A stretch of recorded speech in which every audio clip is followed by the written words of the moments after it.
Let's start this section with a simple ball control drill guaranteed to challenge players at almost every level. I like to call it micro-tennis.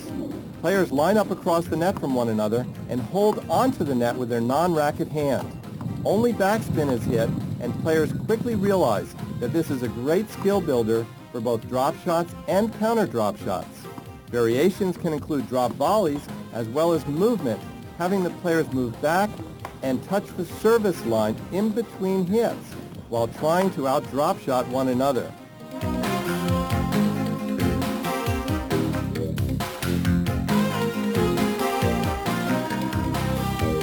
Next, let's move to an exercise especially designed for juniors or athletic adults.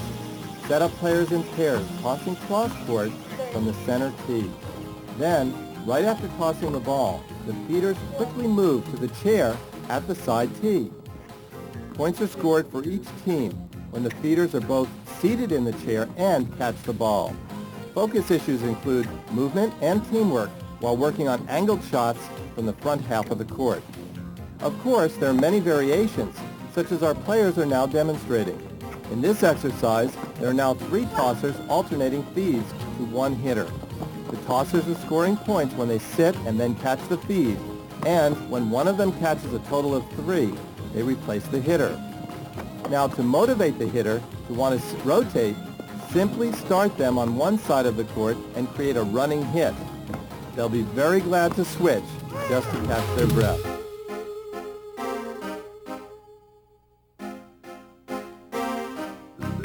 This exercise is as much a corrective technique as an exercise which can be used with almost every on-court situation. We all know that a common problem all players face is not moving quickly enough. The result of slow or late movement is poor position and execution. We also know that all movements require a balanced and effective starting action known as the split step. To overcome a tendency to be late or lazy with this split step, the player here is actually squeezing in 2 split steps before their partner feeds the ball. Not only does this exercise provide a good workout, but when the player shifts back to a single split step, they feel like they have all the time in the world.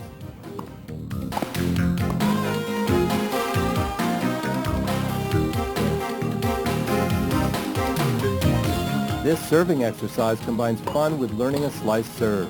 Clinical studies show that aiming for the service box slows down the learning process due to the success and failure connection to getting the ball in. Players learning to serve by aiming into the box frequently tighten up, whereas just the opposite is required, namely a loose and fluid motion. Although this exercise appears simple, it is a great drill which makes learning the slice serve fun. Just have the player move in a full circle on the baseline, concentrating on slicing the ball without being concerned where it is landing. Allow the player to observe which stance results in the ball going into the service box and to use that starting position as a starting place for repetition drilling for their new slice serve. They will get the feel for it in no time.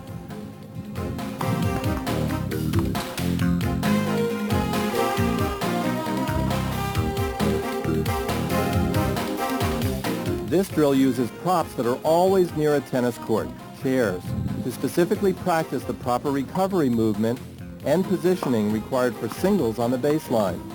Set up 2 chairs about 2 feet behind the baseline and 3 feet on either side of the center hash mark.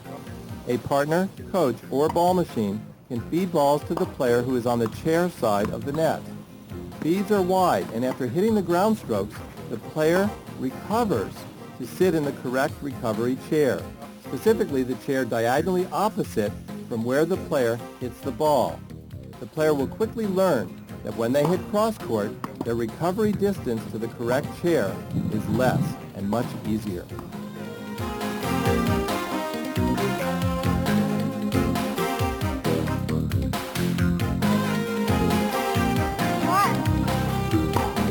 Now we see our 2 players pair up with one feeding a variety of shots to the other. The objective is for the hitter to call out either 1, 2, or 3 as the ball crosses the net to them after it is fed. Number 1 means the hitter is in a defensive position and will aim for depth, consistency, and good net clearance.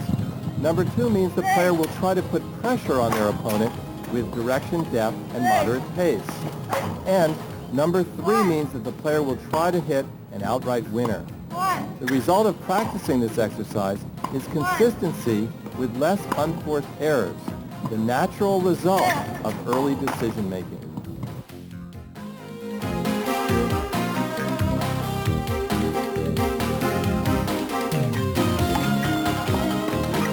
The last exercise of this section is a fast-paced volley drill combining reflex development with movement and judgment.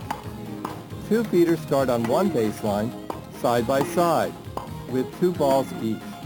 They alternate feeding to one player who begins on the opposite baseline and progressively moves forwards with each volley towards the net. After the 4th volley is hit, the same player touches the net before returning to the baseline. Both deep and angled target areas can also be set up. The net players aim deep when in the backcourt and for angled winning volleys when closer to the net.